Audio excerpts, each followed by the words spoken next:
Cabinet on Wednesday approved the development of the 166-kilometer greenfield high-speed corridor from the Moklingkhong in the Meghalaya to Panchagram in the Assam on the hybrid annuity made at the total cost of the 22,000 crore. Also, according to the official statement, the project length of the 166-kilometer that is on the National Highway 6 lies in Meghalaya and the Assam that is the 22-kilometer border. Also, the Cabinet Committee on the Economic Affairs chaired by the Prime Minister Narendra Modi has approved the proposal for the development and maintenance and the management of the 4-lane greenfield assessed that the controlled 166-kilometer of the National Highway number 6 also from the Moklingkhong near Shillong near the Meghalaya to the Panchagram that is near Silchar in the Assam on the hybrid annuity mode at the total cost of 22,000 crore. The proposed greenfield high-speed corridor will improve the service level from the traffic moving between the Guwahati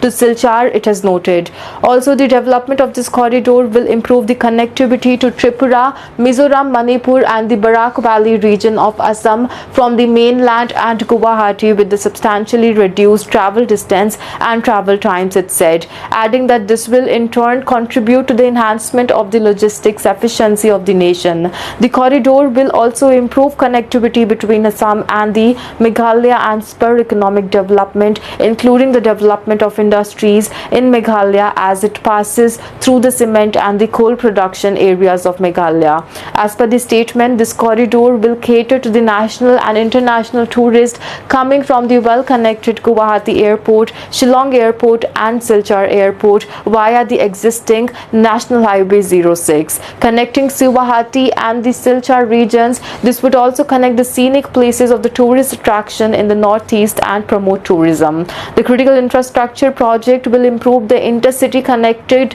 and all the connectivity between the Guwahati, Shillong and Silchar. Also traversing through the Ri Bhoi, the East Khasi Hill, the West Jantia Hill and the East Jantia Hills in the Meghalaya and Kachar district in the Assam and reduce congestion on the existing NH06 and enhance the transport infrastructure development in line with the PM Gati Shakti National Master Plan. Also, the statement said that upon the completion, the Shillong-Silchar corridor will also play a pivotal role in the region's economic growth, improving connectivity between Guwahati, Shillong, Silchar, Imphal as well and Agartala. The project aligns with the government's vision of the Atmanirbhar Bharat, enhancing the infrastructure while generating employment and fostering the socio-economic development in the Meghalaya, Assam, Manipur, Mizoram and Tripura, it has added.